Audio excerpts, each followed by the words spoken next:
Hi, everyone. It's Joe Chadburn with the International Peace Network. I'm here with my good friend, NeNe Mulhem. Hello. Yes. Hi, NeNe. How you doing today? Thank you for having me. I'm Oh, okay. Thank you. yeah, it's always a pleasure. I know there are some things that are really deeply pressing on your heart that you want to share. So we want to give you space today to do that. And before we get a formal introduction for folks who don't know you yet, I just like to just preface what we're about to do, just give a little preface to this interview. First of all, if you're listening, watching, please allow what our precious guest says to be deeper than just gathering information or hearing a story. We're all spiritual beings, so I ask you to visualize yourself, your family, your ancestors into what NeNe has to say and to personalize it. I'm asking you to see and hear through eyes and ears of love, empathy, compassion. Please don't just hear her voice, hear her heart. Please take your watching the news lenses off and really listen to our sister. Many people watching this are from the United States, which is a very young country. We actually have three Mhm. sitting senators whose combined ages are greater than 247 years. That's the age of the United States. Therefore, it Wow. can be difficult to comprehend a people's story that spans thousands of years in one land. Please listen to her story and imagine that the United States of America is thousands of years old and your ancestors have lived here for generations that exponentially transcend American history. Let's imagine it's 1948. I want you to imagine that your family and people welcomed and helped a group of severely oppressed folks whose families were ethnically cleansed. Imagine Muslims, Christians, and Jewish people in your state, Texas, Oklahoma, Massachusetts, California, where Indiana, wherever it might be, okay, helping their human brothers and sisters that Germany and other countries didn't want. Now imagine many from that same group of refugees being militarized by foreign countries and ethnically cleansing your family who welcomed them with open arms. Imagine your family's land being stolen and someone else living in a house to which your expelled grandmother or great grandmother has the key, still has the key 75 plus years later. Imagine people from foreign nations with absolutely no genealogical ties to the land, let's say Texas, New York, Minnesota, Florida, Oregon, wherever, being able to evict you from your house and take your land today with the help of an occupying military force and a civilian paramilitary population, simply because they claim to convert to a specific religion which they don't even follow. Imagine being subjected to apartheid by such a people in your state. Imagine that occupying military force breaking into your home at night and ransacking everything in it for the sake of intimidation. Imagine them carrying your children off to detention centers for no good reason whatsoever. Imagine those same military and paramilitary occupiers receiving free, stolen, okay, or strongly subsidized housing, free education, free healthcare, an army, a navy, an air force, sophisticated weaponry, including advanced nuclear weapons, through foreign aid. Imagine that as an ongoing scenario that hasn't stopped for 75 plus years. I'm going to ask you this: who would be the terrorists? The militant, foreign funded invaders and occupiers of Rhode Island, of Connecticut, of Texas, California, Arizona, or those who are trying to defend and or reclaim what was rightfully theirs? How would Second Amendment folks in the United States respond to invasions, land theft, and apartheid? Who would be the terrorists and who would be the freedom fighters? I never advocate for war or violence, and I'm not even trying to get you to answer the question, what would you do? Truth be told, none of us knows exactly what we would do unless we were faced with the same circumstances.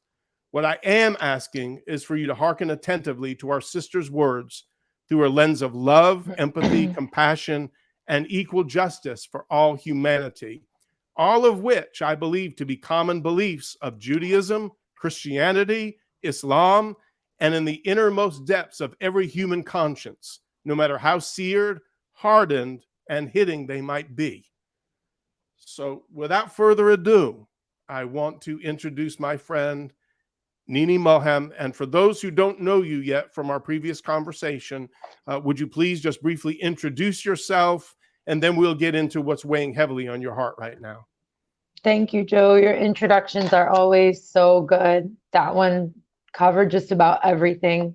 And I struggled with getting you a fifth question today that I wanted to focus on, but you ended well there by saying, what would you do? That's my last question for today. But yes, my name is NeNe Mulhem. I go by NeNe. I'm 100% Palestinian, born and raised in Chicago. I'm Palestine's first solo female competitive figure skater, proud to be. I am also a businesswoman, but a full-time anti-Zionist and fighting for just our overall cause, our freedom of speech and equal rights, the liberation of Palestine, anything for my Palestinian people that are watching right now. I apologize. That's okay. So, That's part of living in 2023. Yeah. Yes, it was a little tricky to get on here. Thank you for bearing with me. Thank you so much for also having me back. The first podcast interview gave a great idea of who I am in more detail. I'd really like to focus more on why I'm here today, and that is to discuss the suffering that's happening in Palestine, to make sure that the American public is aware of where their tax dollars are going, and to also bring up ways that we can help in this injustice and stopping this injustice, and what we can do, whether you're in a key position based on your background or just an average American that knows nothing about this subject. There are many ways that every individual can contribute to hopefully ending the violence that's happening in Palestine. It's not going to happen tomorrow, but collectively, the more that we talk and have opportunities like this, which again, I'm so grateful for, the more that we can at least get the general public educated, because this is the largest mainstream media cover-up in history. There's so much going on, and I think I feel personally it's only Al Jazeera reporting on this. I mean, you heard a little bit of what's happening in Jenin on a few other stations, like a brief snippet on CBS or CNN. But since you and I spoke earlier in the week, I was focused on getting on here to discuss Jenin, and the violence has just increased exponentially. There's multiple other towns that are being raided in Palestine. And yeah, I think, sorry, you asked me for a brief introduction. I already dove deep in because I'm so passionate and anxious to get to that stuff. But yeah, it's a little about me. I've always been active. My parents are both from Palestine. They were unfortunately forced out due to the 1967 war. My dad a little later. He stuck around as long as he could, but my mom and her family left. So that is a big reason of why I am here today and so vocal. And for other reasons I'll get into when we discuss more. Now, before we go any further, there's a couple of things here that I want to hit on that you had brought up, and it's this. People here, you said, there's brief snippets on, cable news or 3 major networks, ABC, CBS, NBC, but the language is always, clashes. It's always like there are 2 equal fighting forces. It's almost like you'd think that it was something like, Russia and Ukraine, or, or these, the good Israeli people bringing the Palestinians to heel whenever they act up, and then, oh, these things just happen, and it's really, it's disgusting. And I know it's Hasbara, that's Hasbara, if you need to Google it. And it's Israeli propaganda, and there are people who are paid propagandists on social media. And this, like I say, this propaganda machine is really has taken over the American media for the longest time. And so you need to know what is happening versus the story that you've been being told and the way that it's being propagated. So I'll leave that to you right now. Thank you for bringing that up. I feel like I'm new to this. The first interview, looking back, there was so much I wanted to say that was important and so much I overspoke and things I didn't cover. This is critical. My main reason for speaking up, why I'm here today, is because I went to DePaul University and graduated with a degree in public relations and minor in media relations, crisis communications management, leadership in the workplace certificate. I chose a complete different direction for my life towards the end of my schooling. I had got a job in trucking, and first off, found a way to make income more than going into PR. But second off, in a way that didn't contribute to one of the largest war machines that Israel has, and that is their PR machine. We don't have enough people out here that are skilled in that world, speaking out. I understand there is an attractive income in the field of PR if you were to go represent brands like Puma, who I'm going to discuss later, and other companies.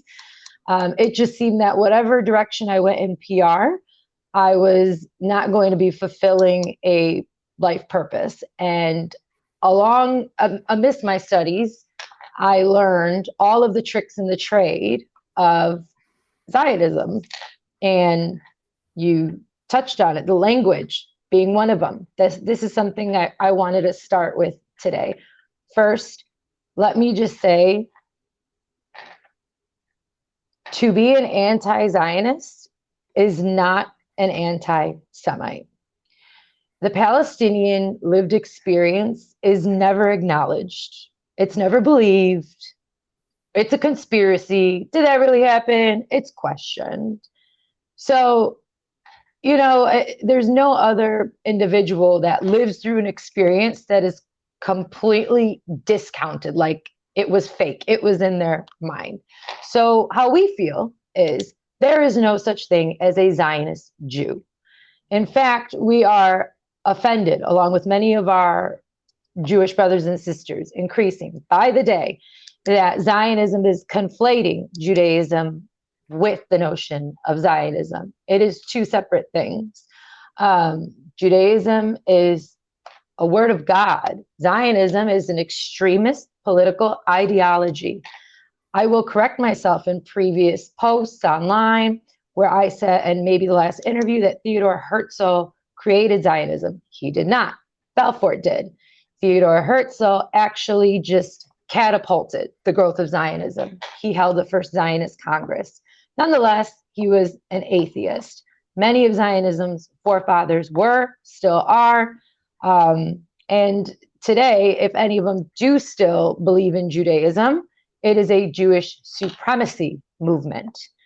And it is important that people understand with everything that I say, one, I cannot be anti-Semitic. I am the Semitic people. Palestinians are Semitic and we are indigenous. And you can cancel me for saying that if you'd like. I will never stop. It is fact. Two, I strive to use Jewish sources to show that I have support from Jewish people, that I love the Jewish people, that we are speaking in the same voice. My Jewish brothers and sisters, for example, I referenced recently, Alei Hamha Sadir, I might be butchering this last name, forgive me, Nahia, the 14-year-old girl that was killed in Jenin this week. I'm like losing my train of thought because it just makes me so emotional talking about kids. But they, sorry, Joe. It's okay. Take your time.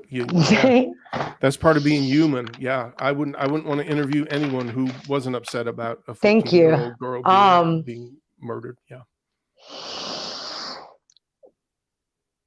I really need to just regain my train of thought there. I'm sorry. With practice, I'll be better at this. But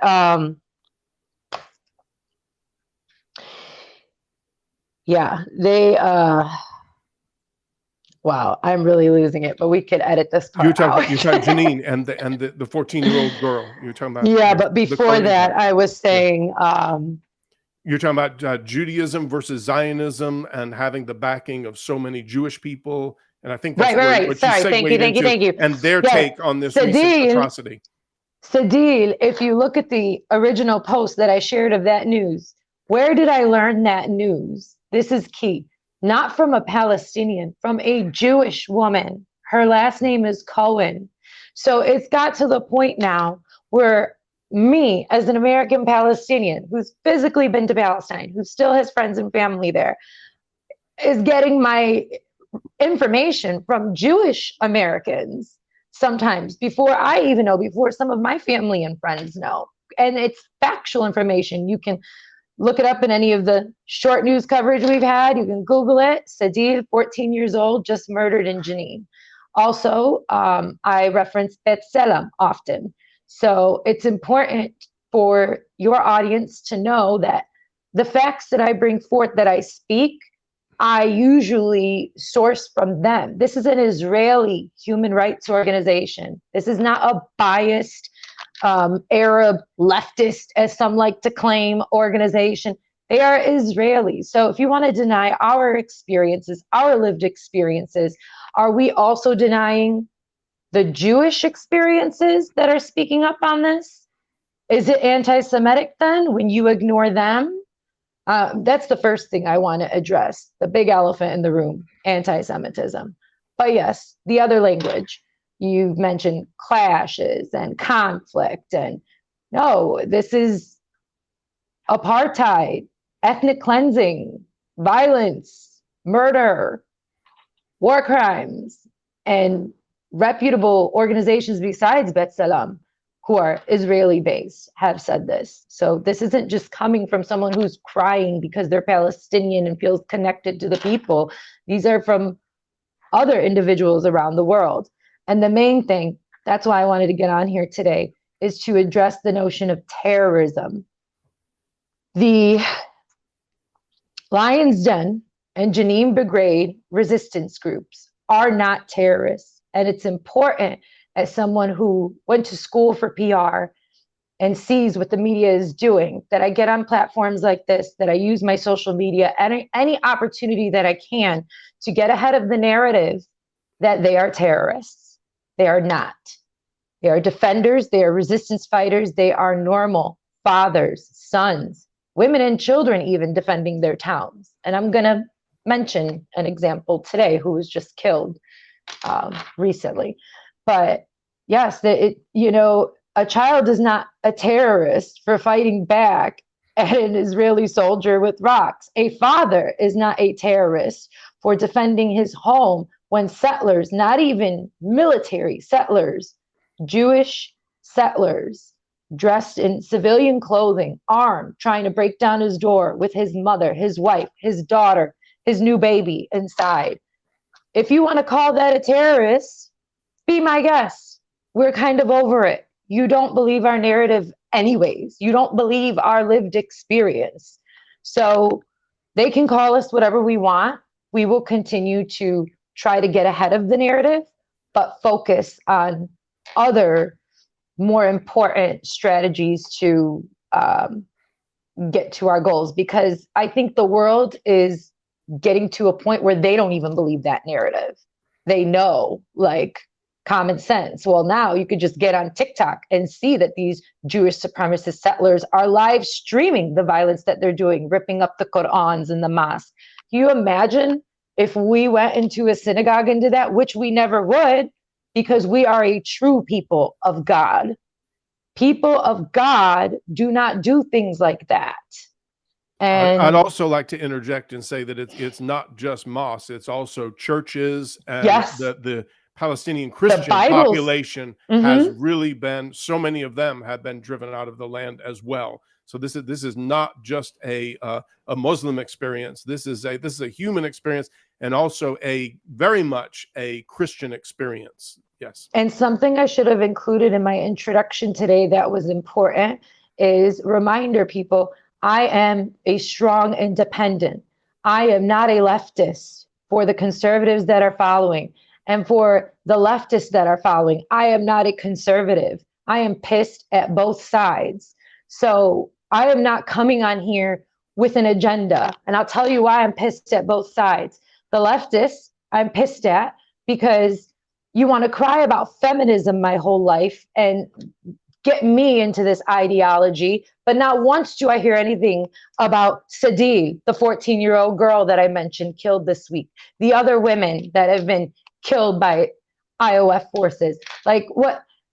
There's many other things of leftist ideology. Okay, they want us to be all up in arms and arguing with each other on LGBTQ and trans rights. Did you know that the new extreme right Jewish government is also attacking LGBTQ people? This is not just against Palestinians. They are against all of it. So I see them as hypocrites. We have a left government. Our president is a Democrat, and we are criticizing, not taking action. We don't want criticism. We want action at this point. Enough criticism. We fund the military. We give them these weapons to do it. And this is leftist ideology. We support human rights. That's supporting human rights. I will not identify with them. Conservatives, you are so Christian, majority of you. You love God. You love Christianity. How?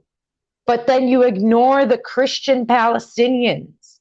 Let's say you hate Muslims. Let's say you're so Christian, though. What about your Christian brothers and sisters? Like, any person of God wouldn't hate Muslims, wouldn't hate Jews, would be concerned about all. But let's just appeal to those folks for a moment in the South, majority, who are pretty anti-Muslim but pro-Christian. So do the Christians in Palestine not count? I mean, I can't subscribe to either side. There's a growing number of people like me who are finding themselves politically homeless in the middle because it's like hypocrisy on both ends. And at this point, we're just sick of the politics. We want to be human. We want a normal life. So anyways, that was my little rant on that. Amen, Sister NeNe. All right. I can't think of any other words they've been using besides the clash and the conflict right now, but there's many but the biggest one we want to differentiate is terrorist versus resistance.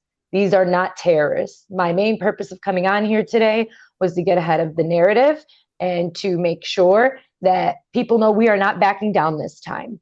There is no way to take a survey of the population in Gaza. There's no way, because it's blockaded. The most credible way would probably be me with all of my followers from skating, because it's most of Gaza that's following me. But from what I understand, the people do not label Hamas a terrorist group. And I don't want to touch too much on that because there's mixed feelings on that from various Palestinians in the diaspora.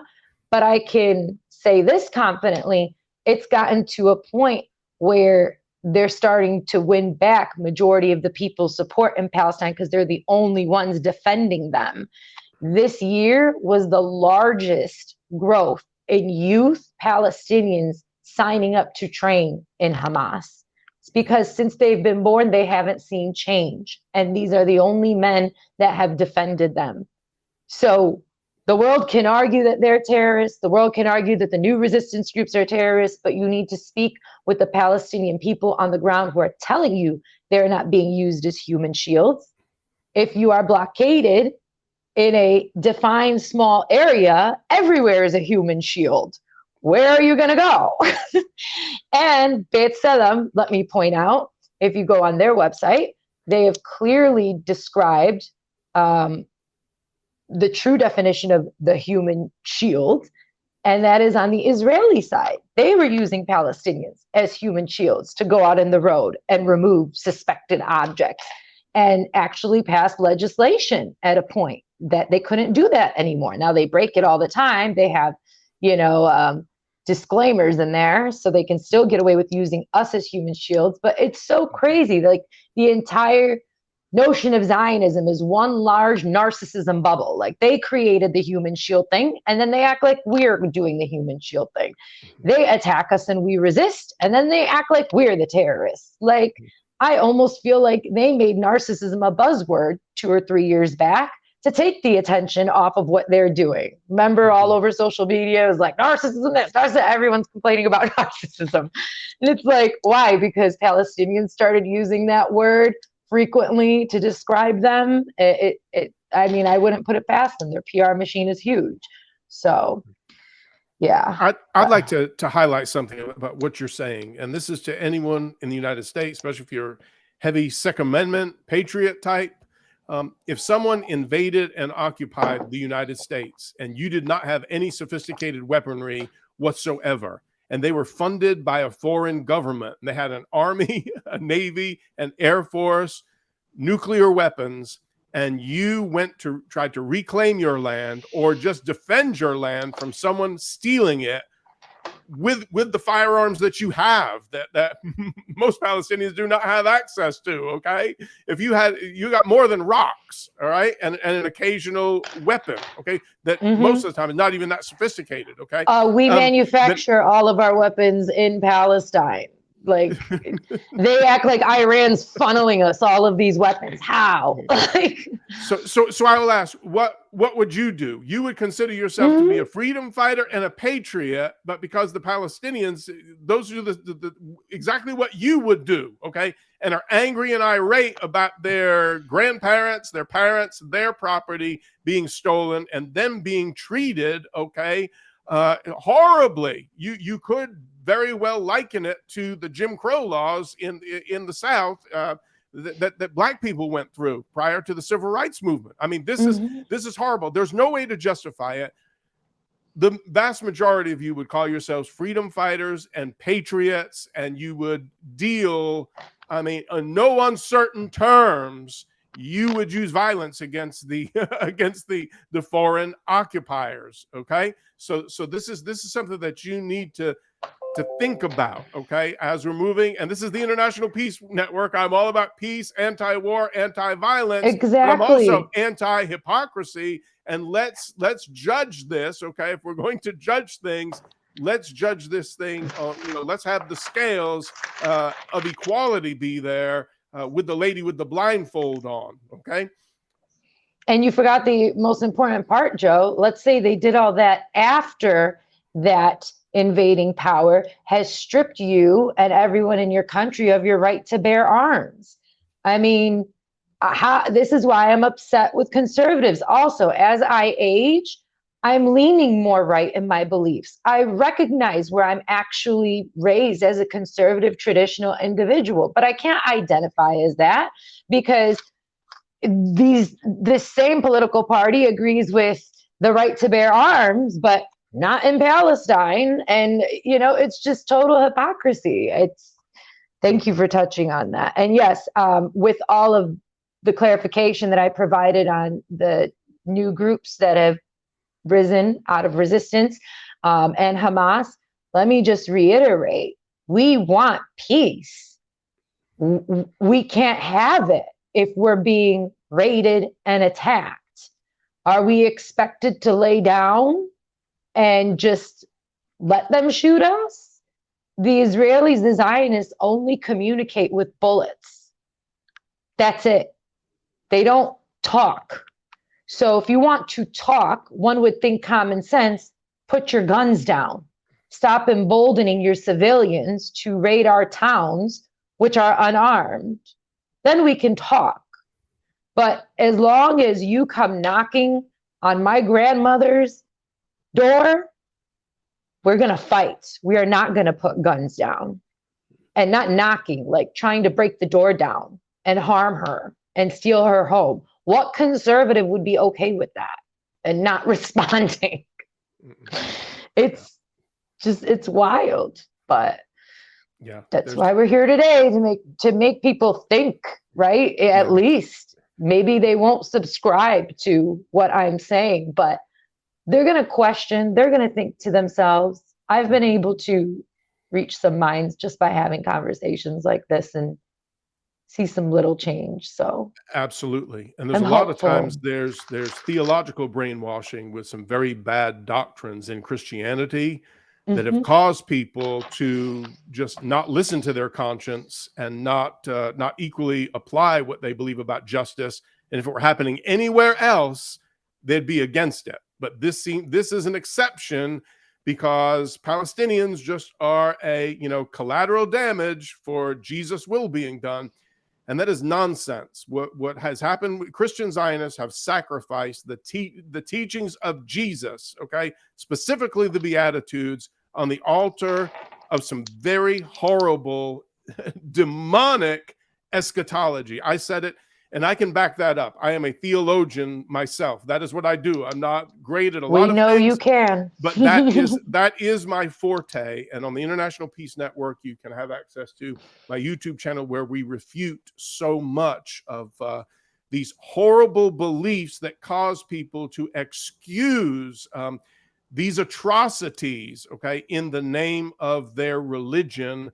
And I'll tell you what, I want nothing to do with a God, okay, who is into doing these abominations and where it's okay. And that comes from a misunderstanding of the scriptures, okay, of Old and New Testament. And I won't get any deeper than that, but if anyone wants more information, you can find it there. And also, with an interview like this, there's so much you want to cover, and you can't. NeNe and I could spend, literally years talking on the internet, and we're not going to cover everything. So it is. And there's always things that you wish you said and didn't say. But if you have questions, okay, I mean, just legitimate questions, and, coming from a place of just genuine care, okay, even if you disagree with us, that's okay. All right. You can bring your questions on YouTube, Facebook, and we'll do our best in the future to help answer those questions and to help you out, because people have been so programmed and misinformed for so long that it's really something they've heard in church and school, on the news. And if you repeat a lie often enough, it becomes the truth to some people in their psyche. Okay. So this is important. Something else, NeNe. I mean, it's like every time you watch certain news channel, any American news channel, basically, I mean, they're not bringing up Zimbabwe all the time, okay? Right. But it seems like they will inject Israel in any story. It could be about ice cream. They'll have somebody that's from there. It's always injecting it and shedding a really good light on the apartheid Israeli government. And it's crazy, especially when you see things happening all over the world that we ought to be concerned about. It's like there's just this one place, okay? It is absolutely nuts. And it really comes from an attitude, it does come from an attitude of supremacy when you're not concerned about anywhere else on the globe. So, yeah. And I do want to also appeal to members of the audience who may be right-leaning also, to make sure they know I'm the first to speak out against crimes happening within Islam. Like, I am not. So let's take all that away as well. Like, let's just say that it wasn't Palestinian, whatever. As a woman of God, I just find so much issue with what's happening in our Holy Land, and how there are Christians around the world that are subscribing to this because of Christian Zionism, or Jews because of Zionism.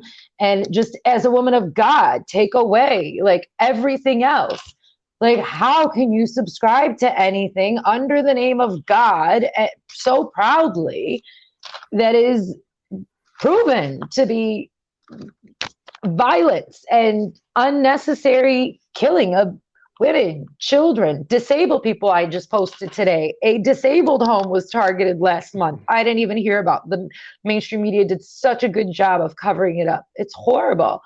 So and the things that they do to women too. The last American Muslims for Palestine convention I was at, there was a sister was talking, and I about couldn't handle it. And I'm not Palestinian or female, but the things that, I mean, have been documented that have happened, that happened to women there. Okay. By the way, I am pretty Americanized. I'm pretty not progressive in my political beliefs, but progressive in my practices as far as being a Muslim, because I was raised in the West, right?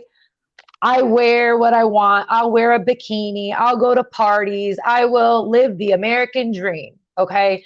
So many Palestinian women and young ladies feel a sense of comfort with me, like they can talk to me and not be judged. It would break your heart to know how many I've spoke with that have been sexually assaulted. And like, even if it's by the IOF or a settler or someone from the opposing side, even if it's not within our community, they are still embarrassed to bring it up, because what if no one will want to marry them because they're not a virgin? Or what if, like, it's crazy, like some of the things I've heard. And or if they've taken pictures of you after they have disrobed you, and then they're going to and they disseminate act those like pictures. you They did threaten you it. with disseminating Mhm. those pictures. They act like you did it willingly, and it's horrible. Like, I won't get into some of the details of like some that are coming to mind now, but they're graphic, they're explicit. And yeah, it's some of what has fueled this fire under me for the last few years, I'd say, after going to Palestine physically and then coming back and having more of an online presence and having just people I've never met reach out to me and talk. One thing I did during the 2020-2021 uprising violence was offer my services just like for mental health. There were so many kids in Gaza reaching out to me that followed me and loved my skating, said it provided them hope and it made them happy and would just open up to me. And from there, I learned of their family members and started speaking with young ladies who are teenagers, early college age. And yeah, just hearing their experiences firsthand, because I didn't get to physically go to Gaza when I went to Palestine. That changed me forever. Mhm. Like it just made me feel at a time where I was so hopeless. Like, what is the point of what we're doing? Mm-hmm. Like, no, this is why I can't stop, because Mm-hmm. there are people who don't have the voice that we have, and we need to use it. And I'd like to get into some of those people today. I'd like to say something else too. And this is addressing, you talked about, how you dress and, and with the American culture and all. And I will say this. Which, to my Muslim followers, I'm working every day to be a better Muslim. Please forgive me. But I will say this. I know so many strong, powerful Muslim sisters who wear hijab. And if you think that they are under the thumb of men, these women are the most powerful speakers at these conventions. And they speak with so much love. And I mean, there's such a force of love and a beauty. And I think there's something beautiful about mystery too, when someone is covered. Oh, I mean, it's just either way. Okay. Humans are beautiful, but there's something beautiful about mystery that I think people, can embrace as well, as people make their choices, their religious choices, whether it's a nun, a Catholic nun, or a woman wearing hijab, whatever it might be. No big deal. No big deal. It's just somebody wearing something for whatever reason, and that's up to them. But I can tell you, they are powerful. They are liberated. The way they interact with their families. Let's say Palestinian women in particular are just straight powerful, and in a beautiful way. You would think that the people that were so oppressed would just be so full of anger. But I mean, you see that, but it also comes through. We're angry. It's okay. It's human to be angry. You should be angry, but at the same time, it is tempered with so much love and so much compassion and so much beauty. It's breathtaking when you actually meet and interact with Palestinians. And if you want to do that and you're ever in the Chicago area, you can let me know, because I have friends there and things that I will take you. I will take you to conventions. I'll take you ice skating. I'll show you around, eat some good food. Learn the truth. they're wonderful people, and I think getting to know people, reaching out to people, loving people is the greatest weapon against ignorance, and mostly our own. When we step out of our comfort zone and get beyond the stereotypes and get around people who may not look like us, believe like us, act like us, and you see something happen, there's just that beautiful human connection that this is God's child, created in his image, and this is my human brother or sister, regardless of what they believe, and I want to embrace them. And that includes, of course, precious Jewish people that also attend these conventions. American Muslims for Palestine, some of the strongest advocates are Jewish, and they're fun to hang around with. And sadly, there's not enough Christians at these things, but there are some, and I do my best to be there. But I just wanted to say that, because that, and you take that, that's just a given. And for me, that's a given. But for a lot of people, that's not a given. I mean, Muslim throws them off, Palestinian throws them off, and they don't know what to think, because they've been told what to think for too long. But I'm telling you, experience people for yourself, and you'll see how. And also, I will say this: some of the most intelligent and well-educated and successful people on earth are Palestinian, and it's just amazing. Oh, we've invented a lot. We've invented pretty much a lot of things that we don't get credit for, and Israel's the first to take credit for many of those things. But it's all right. Thank you for that beautiful description of our women. Well, that's my heart. That's just truth too. Yeah. Yep. Well, I think we covered a lot of what I wanted to discuss today. I did want to make sure that people knew why what we're talking about is specifically so important this week.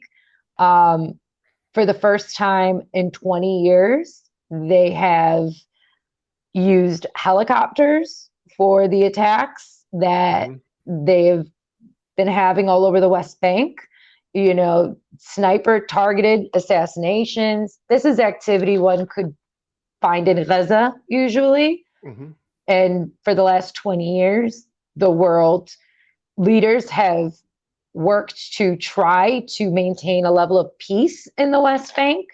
And this week, that's changed. We are back to brazen and doing whatever they want. So when you and I spoke in the beginning of the week, our intention was to speak about Jenin, but this is a perfect example of what I just said.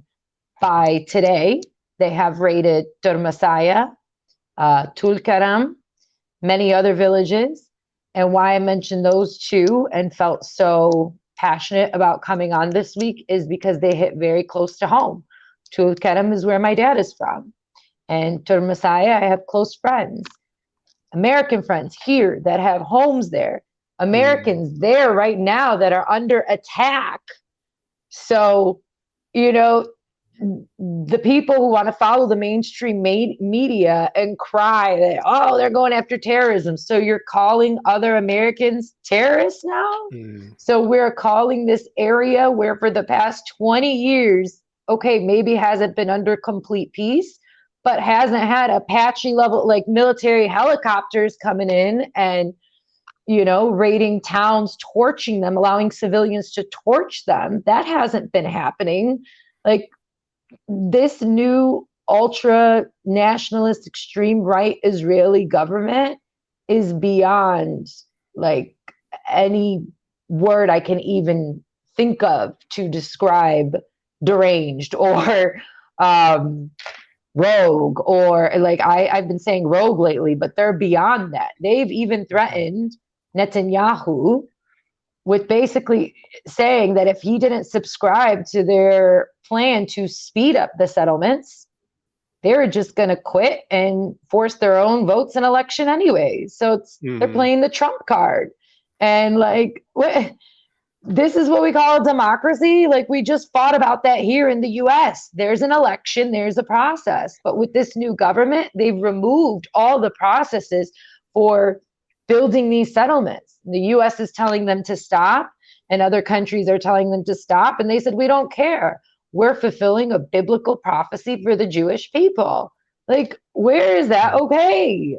So it went from me wanting to just talk about what's happening in Jenin to now proving my point. Like, they're just moving at lightning speed if we don't do something about it. And what are we going to wait for? Another Muhammad Tamimi to be murdered? That's a 2-year-old earlier this month. Can you imagine that? Like, a 2-year-old terrorist. They don't differentiate. The Israelis, Zionists, settlers, they don't differentiate between child and adult. They just shoot if you're Palestinian. Yep. This is no one using him as a human shield. He was with his father. His father tried to protect him. They both ended up in the hospital, and the 2-year-old died, Allah yarhamu, 4 days later. So it's like, you know, I really needed to come on here today to make sure that these things the mainstream media weren't covering or barely covering, that more people got a chance to hear. And just yes, the one that's affecting me the most, when you text me this morning and I said it's a sad morning, for me, what's weighing heavy on my heart, and I want to bring him up because he's a brave soul, Allah yarhamu, that deserves to be remembered. But Omar Kateen, 24-year-old footballer, soccer player. This is a terrorist. Like, and by the way, he's the 8th killed in the last, I don't know, 5 years or so. And Puma, for example, is a company that's directly funding that. They support the Israeli Football League and allowing them to build settlements to develop their team on stolen Palestinian land. And they claim to be a progressive company. It's like, so this is terrorism. Like, Ahmad is from the city of Tulkarem. And before I get into what I was going to say about him, let me just side note in there. I'm not shocked, because we're not shocked anymore by anything the Israelis do. But it's just kind of jarring, because growing up, having friends from that village, and me being one of the more vocal at times, and them saying, oh, don't worry, yeah, it's still wrong what they're doing, but they're not going to do anything to the West Bank like they're doing to Gaza. They're from Messiah. I remember 2 of these friends specifically debating with them that their home was only a matter of time. And the debate originated from how they had a home there and my family didn't.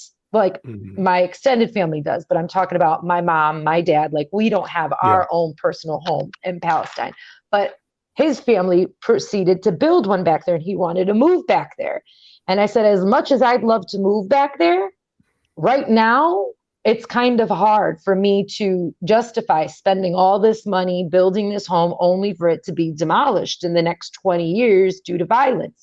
And he argued with me that, like many other people, like, oh, they'll never touch Ramallah, they'll never touch Jerusalem, they'll never touch Messiah. And look what we're watching.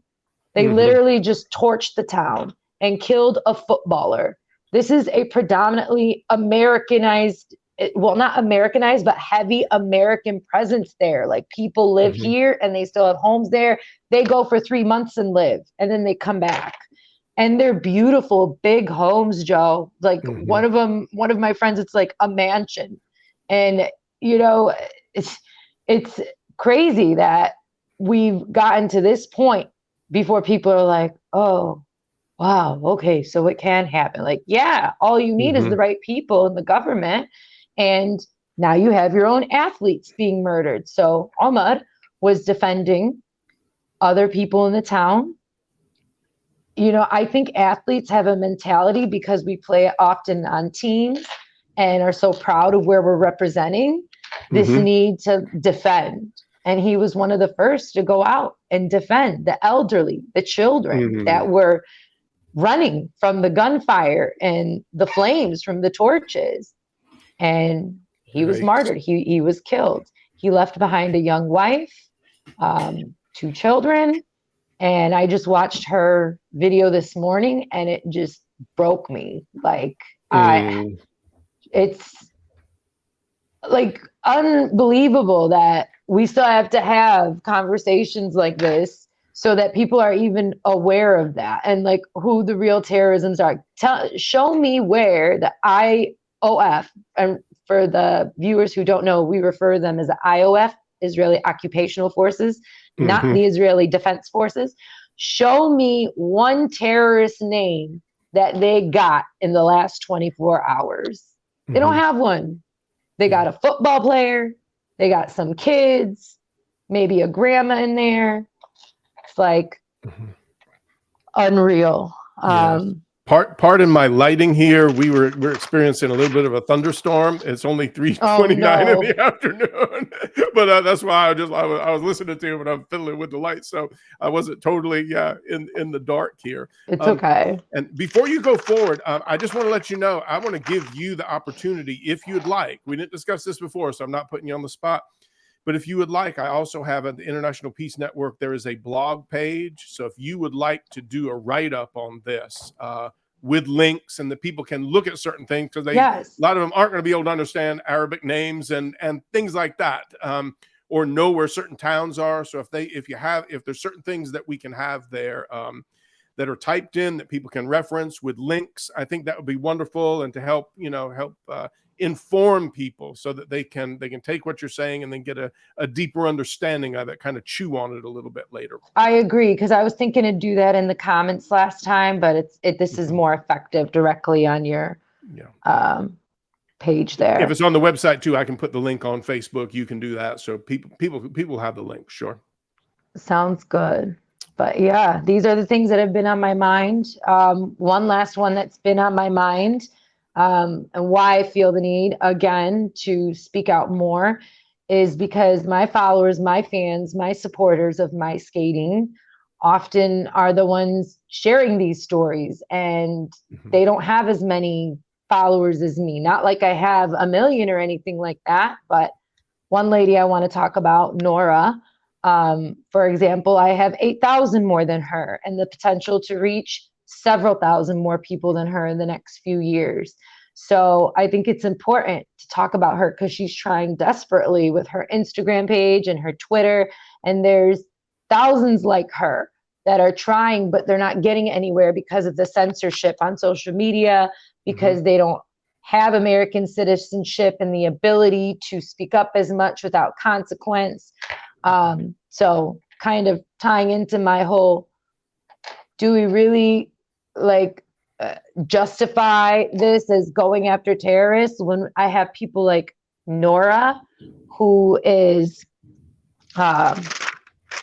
68, I believe, living with Mustafa, 73. They're going to be evicted out of their home after June 28th because of new laws passed by this Israeli government, and to make room for the settlers. That's in 3 days.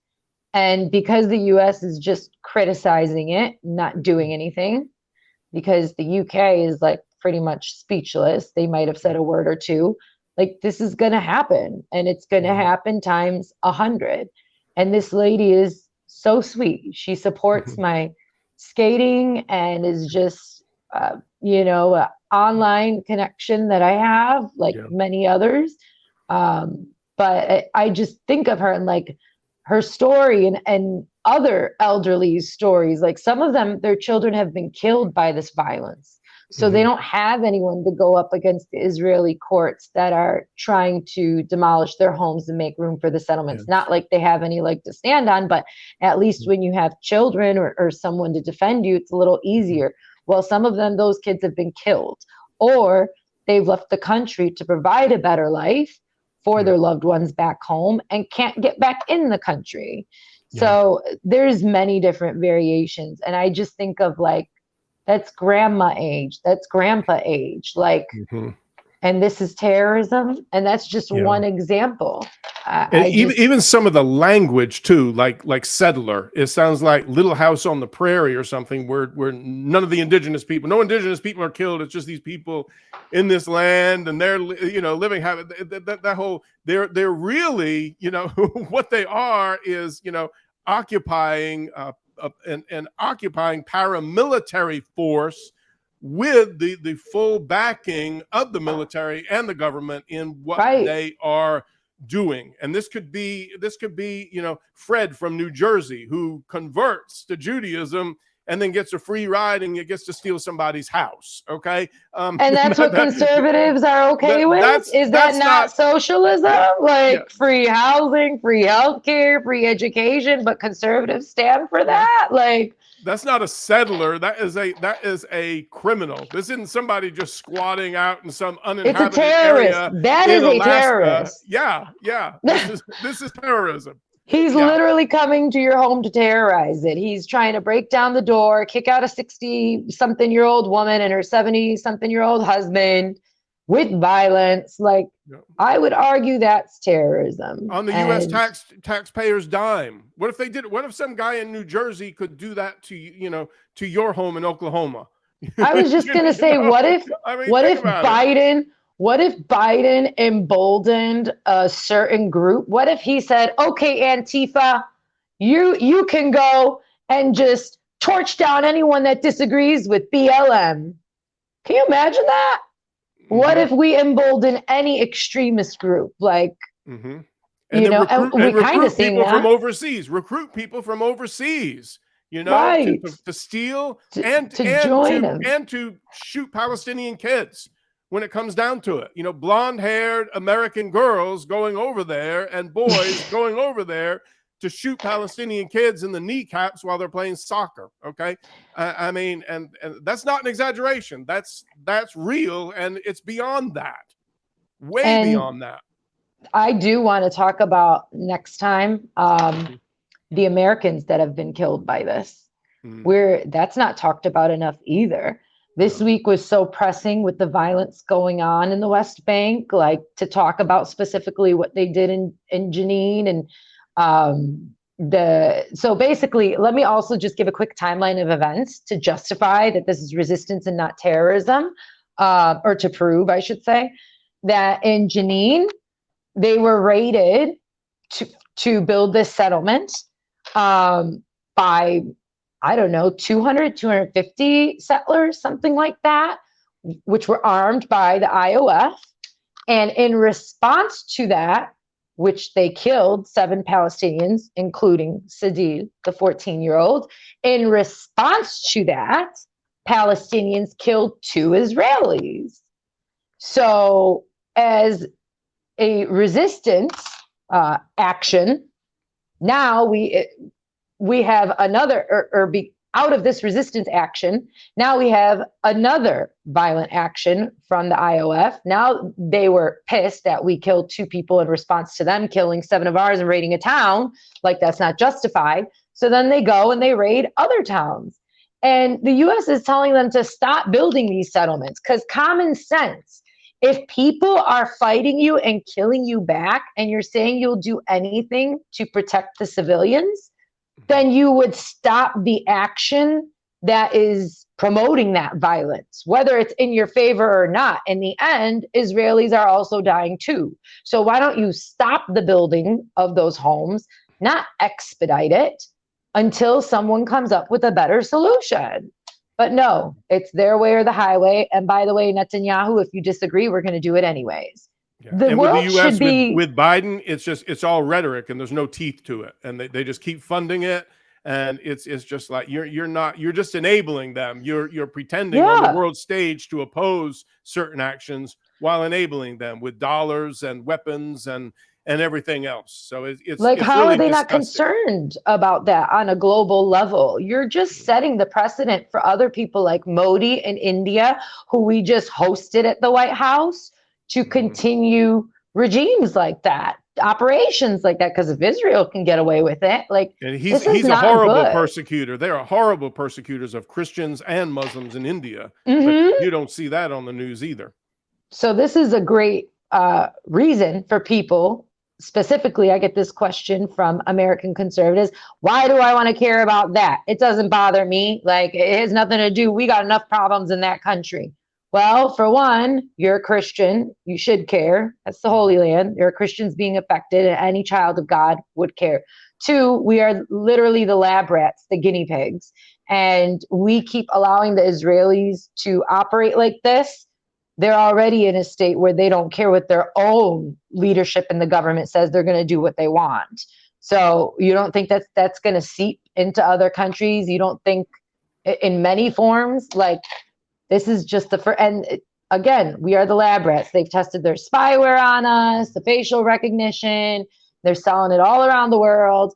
And at the same time, we got conservatives over here screaming about that. Get VPN, do this, do that, because they're stealing your data and you're this and you're that. Well, Israelis invented that.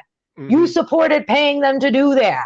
Mm-hmm. And now it's being used against the American people. Now, me as a Palestinian American have to be careful and find ways to communicate, whether it's on Telegram or whatnot, because everything else has been jeopardized since we now have this Israeli technology that they can utilize to try to silence someone whose narrative they don't agree with. So it's really scary, like, that we're just allowing this to happen as America, funding it, not just like literally arming it. Like the helicopters that were used in the West Bank this week that haven't been used in 20 years are American made. Mm-hmm. It's like, what? It's just, it's got I told you earlier, it's got my brain in like scrambled eggs. Like, mm-hmm. I'm all over the place with all the information that I'm getting. And I'm sorry, I have to plug in my phone, Joe. It's about to die. Give me 1 second. You're good. Oh, man.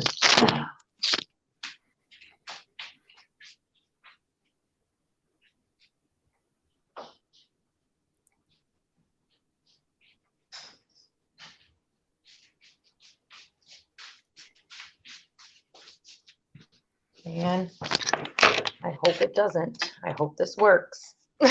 I still see and hear you. I think we're safe here. All right.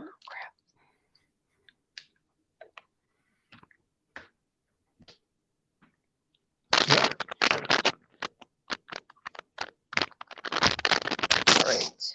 You're there. Are you there? Yes, I am. Okay. We're still here. Yeah. So if good. It does die, please forgive me, because I started on my computer. You're good. This has been so wonderful already. If we didn't say anything else, what I do want to ask you is, for anyone that this what you're saying resonates with them, which it should resonate with anyone who is human. If this resonates with them, what can they do? They might think, well, I'm so little. I'm just Joe here in Amish country, Indiana. What can I do?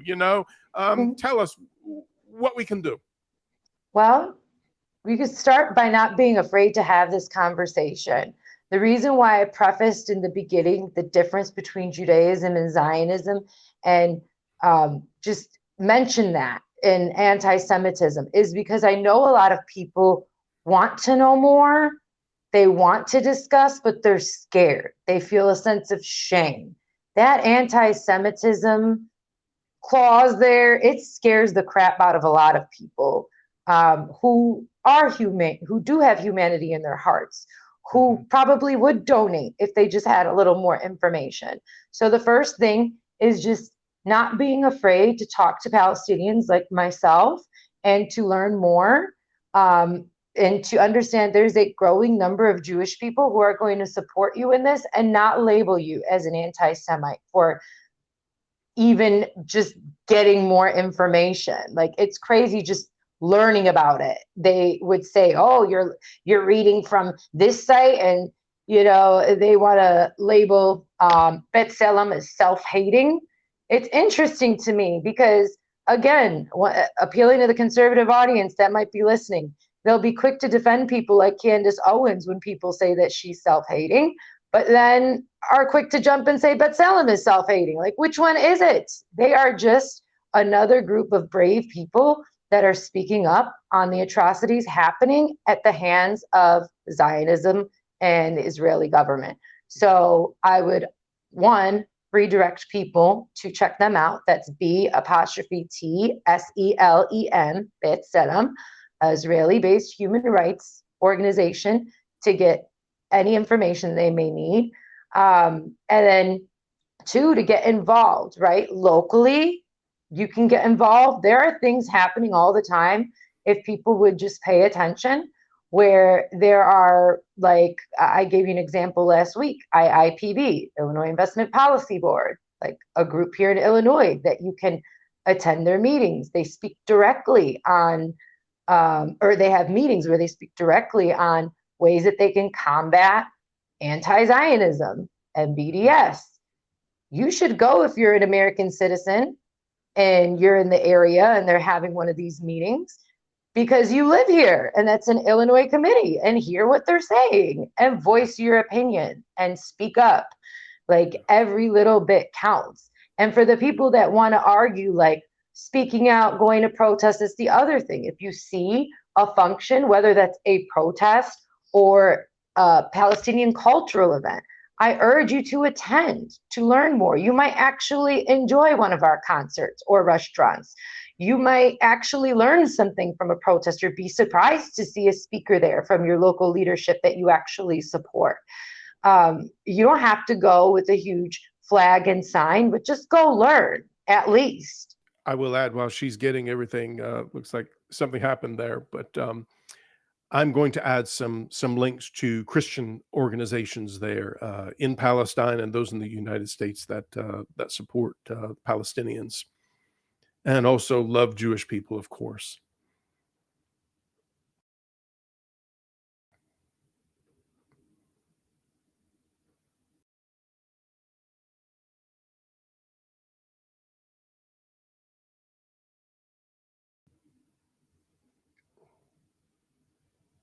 Well, it looks like for the time being we have lost communication, but that was a wonderful interview. I hope that you heard NeNe's heart, and we will put that blog up soon on internationalpeacenetwork.org, and probably make this video available unedited, and then we'll edit it later. But we do want it to get out there so people can have access to this.